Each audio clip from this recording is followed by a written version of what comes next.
Welcome back to my animal education series. Today I'm here with Ken at the Scovill Zoo. Hello. Hello.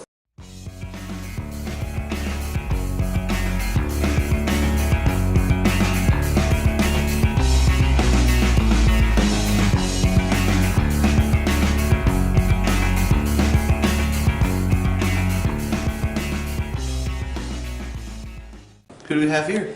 Yeah, there are several different species of hedgehogs, and there's the European hedgehog, African hedgehogs, but this one I think is actually a European. This is a European hedgehog.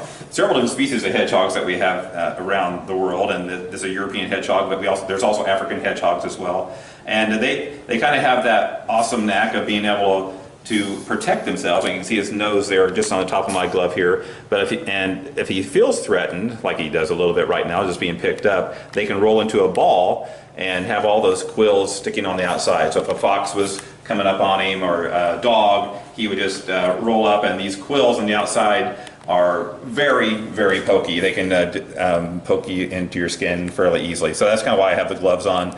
If a lot of people have these as pets at home, and if you work with them a lot, these quills will actually relax, and you can also not really brush them, but you run your hand across them. They'll all kind of go the same direction. But when he's a little more on point, the quills will go in a lot of different directions. So you can get poked from a lot of different ways.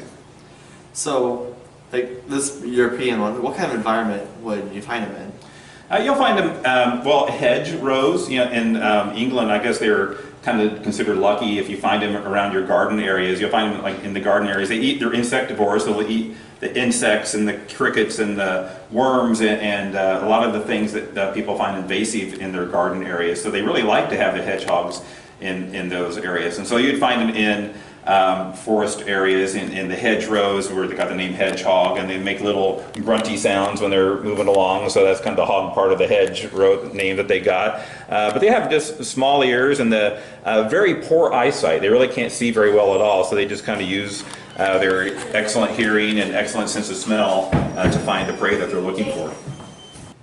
So what do you feed this hedgehog here at the zoo? Here at the zoo, we do feed them mealworms. That is kind of their treat that they get to have, and a dry food that just kind of has a lot of the nutrients that they would get from eating a lot of insects. So, which is kind of like a small dog food kind of material, but it's different for insectivores. And are these hedgehogs endangered in the wild at all? They are not. They're fairly common animals, and you can find them out in the wild and also in the pet trade. Man, he just pooped in your hand. Yes, he did. I didn't even flinch. So how did you get this hedgehog here?